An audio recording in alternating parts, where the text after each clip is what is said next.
ఒక్కొక్క నియోజకవర్గం మనం చూద్దాం. ముందు ఆదిలాబాద్ విషయానికి వద్దాం. ఆదిలాబాద్లో సో మీరు చెప్తున్న దాని ప్రకారం 11% దీంట్లో బీజేపీ ఉన్నది. సో అక్కడ కాంగ్రెస్ ఎక్కడ ఫెయిల్ అయింది? కాంగ్రెస్ అక్కడ లీడర్షిప్ ను ఇమ్మీడియట్ గా చేంజ్ చేసుకొని వాళ్ళు క్యాడర్ కు దగ్గర కాలేకపోయారు. అండ్ మనం ఆదిలాబాద్ లాస్ట్ టైం కూడా మనం పార్లమెంట్ విశ్లేషణ చేసినాం. మనం లాస్ట్ టైం పార్లమెంట్ సీట్ లో అక్కడ 2018 అసెంబ్లీ ఎలక్షన్ లో, 2019 పార్లమెంట్ ఎలక్షన్ లో, 2023 అసెంబ్లీ ఎలక్షన్ లో బీజేపీకి మంచి ఓట్ బ్యాంక్ ఉంది. సో ఆ ఓట్ బ్యాంక్ ని వీళ్ళు కదిలించలేకపోయారు. క్యాండిడేట్ సెలక్షన్ కావచ్చు, లీడర్షిప్ తర్వాత జైనింగ్ కావచ్చు, అక్కడ చేసిన ప్రోగ్రాంలు కావచ్చు, ఆ బీజేపీ కంచుకోటను వీళ్ళు కదపలేకపోయారు. సో అది main reason. So next Peddapalli ఇది ఊహించిందే, బట్ 6% అన్నది కొంత కాంగ్రెస్ కి. సో ఇక్కడ మనం ప్రతి పార్లమెంట్ లో ఒకటే కామన్ పాయింట్ చర్చించుకోవాల్సింది ఏంటంటే బీఆర్ఎస్ ఫెయిల్ అయింది. బీఆర్ఎస్ ను జనాలు ఇంకా కూడా నమ్మడం లేదు, జనాలు బీఆర్ఎస్ వైపు చూడడం లేదు. అసలు బీఆర్ఎస్ పార్టీ 2 ఎలక్షన్లు, 2014 ఎలక్షన్, 2018 ఎలక్షన్లు వాళ్ళు గెలిచినప్పుడు వాళ్ళ నెరేటివ్, వాళ్ళ ఎజెండా ప్రాంతీయవాదం మాత్రమే. 2014లో మేము తెలంగాణ కోసం పార్టీ పెట్టినాం, తెలంగాణ వచ్చింది, సో ఆకాంక్షలు సాధించడం అనే ప్యూర్ సెంటిమెంట్ మీద ఒక నంబర్ గేమ్ తోటి కేసీఆర్ 2014 పార్లమెంట్ ఎలక్షన్ సాధించిండు. తర్వాత 2018కి వచ్చేసరికి అనూహ్య పరిణామాలతోటి, కొన్ని కుట్రలతోటి, మనం ఇప్పుడు ఫోన్ ట్యాపింగ్ ఏదైతే వింటున్నామో ఎరవేసి టీడీపీ పార్టీని ఇక్కడ భూస్థాపితం చేసి, టీడీపీ పార్టీ లేకుండా చేసి, అదే టీడీపీ పార్టీ కాంగ్రెస్ పార్టీ పొత్తు పెట్టుకోవడంతో మళ్ళా ఒక ప్రాంతీయవాదం బూచిని చూపెట్టి 2018 ఎలక్షన్ గెలిచిండు.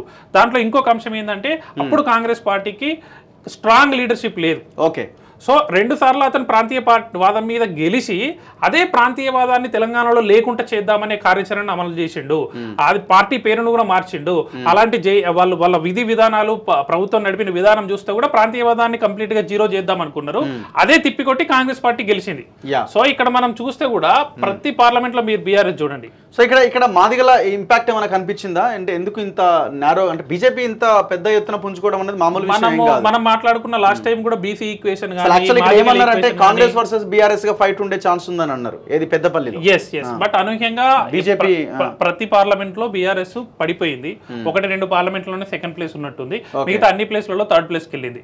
సో మనం చర్చించాల్సిన విషయం ఏంటంటే పెద్దపల్లిలో బీజేపీ 30% గెయిన్ అవడం హ్యూజ్ నంబర్, చాలా పెద్ద నంబర్. ఓకే.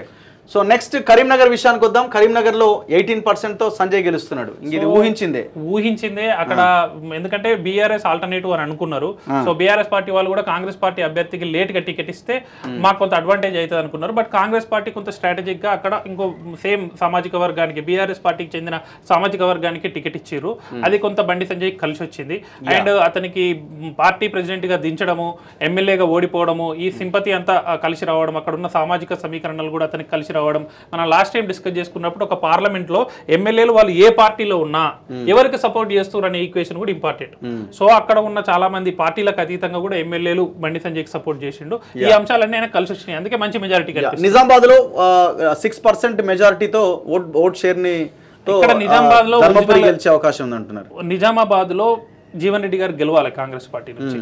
కానీ నిజామాబాద్ లో జరిగిన ఎలక్షనీరింగ్ పద్ధతి, తక్కువ టైము అండ్ మనీ మెకానిజం, అక్కడ కాంగ్రెస్ పార్టీ బలంగా ఉంది. మనం లాస్ట్ అనాలిసిస్ డాష్ బోర్డ్ లో కూడా చూస్తే అండ్ జీవన్ రెడ్డి కూడా కరెక్ట్ క్యాండిడేట్. కానీ ఇప్పుడున్న రాజకీయాలకు అతను అడాప్ట్ చేసుకుని ఎలక్షనీరింగ్ చేయలేకపోయిండు. సో లాస్ట్ 3 రోజులు జరిగే ప్రాసెస్ ఏదైతే ఉంటుందో, బూత్ మేనేజ్మెంట్ కానీ అండ్ ప్రజాస్వామ్యాన్ని పాడగట్టే పనులు ఉంటాయి కదా, ఆ పంచడం కావచ్చు, మనీ కావచ్చు, లిక్కర్ కావచ్చు, అవన్నీ నిజామాబాద్ లో సరిగా జరగలేదు కాంగ్రెస్ పార్టీకి. బట్ జీవన్ రెడ్డి గారు 2018లో 80 సీట్లు టీఆర్ఎస్ గెలిచిన తర్వాత గ్రాడ్యుయేట్ ఎమ్మెల్సీ ఎలక్షన్ జరిగితే ఆదిలాబాదు, మెదక్, నిజామాబాద్ కేంద్రంగా దాదాపు 30-40 అసెంబ్లీలలో అక్కడ గ్రాడ్యుయేట్ ఎమ్మెల్సీ జరిగితే అతను ఇలాంటి ఎలక్షనే, నార్మల్ ఎలక్షనే చేసి గ్రాడ్యుయేట్ల మన్ననలు పొంది ఎమ్మెల్సీగా గెలిచిండు. బట్ ఎలక్షన్ చేయడంలో కొంత అక్కడ ఎలక్షనీరింగ్ జరగడంలో ఫెయిల్ అవడం వల్ల అరవింద్ కొంచెం ప్లస్ అయింది. అరవింద్ ఓడిపోవాలి ఈసారి, బట్ కొంత అదృష్టం కలిసి వచ్చిందని చెప్పుకోవచ్చు.